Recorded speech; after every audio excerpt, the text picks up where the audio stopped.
Wojciech Bartosz Głowacki, known also as Bartosz Głowacki, was a Polish peasant and the most famous member of the kosynierzy during the Kościuszko Uprising in 1794.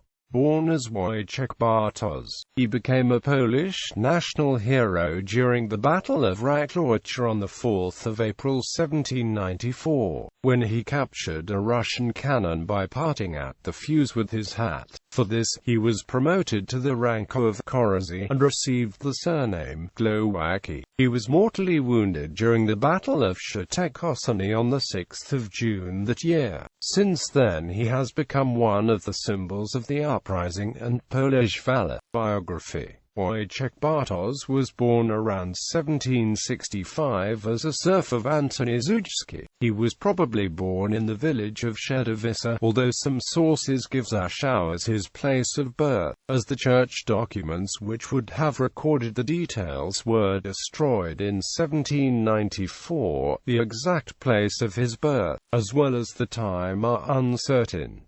In 1783 he married Jadwiga Chernykowa, and they had 3 daughters. They were poor, and the house collapsed some years before the death of Jadwiga. The field was between 4 and 9 morgues, without a horse, and it was only after Bartos became famous at Racławice that they received a cow and some other animals from Lord Żuczewski. Wojciech Bartos was conscripted after the decree of Order Commission of the 25th of March, which ordered the conscription of 1 man from every 5 chimneys. In the supplementary decree of the 28th of March, the commission allowed the peasants to report with scythes instead of more specialized weapons. This led to the creation of the scythe-wielding kosynierzy infantry regiments. Bartos was chosen as a conscript, ironically, because his lord's administrative staff viewed him as a troublemaker and decided that sending him off to war was a good way to get rid of him. He arrived in the military camp in the beginning of April, and on April 4 he took part in the famous Battle of Racławice, where Tadeusz Kościuszko, leader of the Polish uprising, defeated the Russian army. Kosynierzy were vital to the Polish victory, as they swarmed the Russian artillery positions, overrunning them after only a single salvo. It was at that battle that Bartos gained fame. He was the first to reach the enemy lines, and stopped one of the cannons from shooting by extinguishing its fuse with his cap.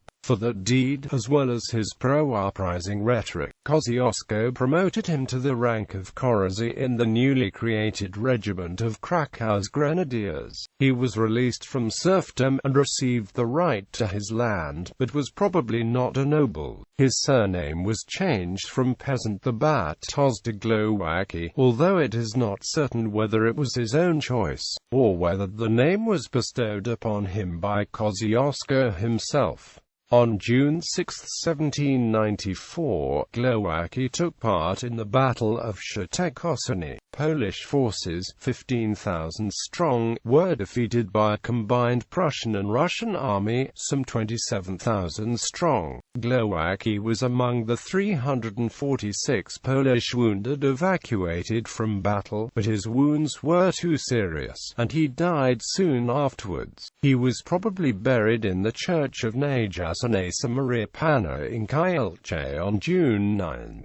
Fame. Bartosz Głowacki became one of the most famous Polish soldiers of the uprising, and joined the ranks of the Polish national heroes. The knowledge of his deeds was spread by those who wanted to show that the Polish-Lithuanian Commonwealth was defended not only by its most privileged class, the nobility, but also by the least privileged, the peasants. His story was useful to Polish patriots during the times of partitions of Poland, and was also picked up and further used as propaganda by the Communist People's Republic of Poland, for whom a peasant hero was a valuable tool.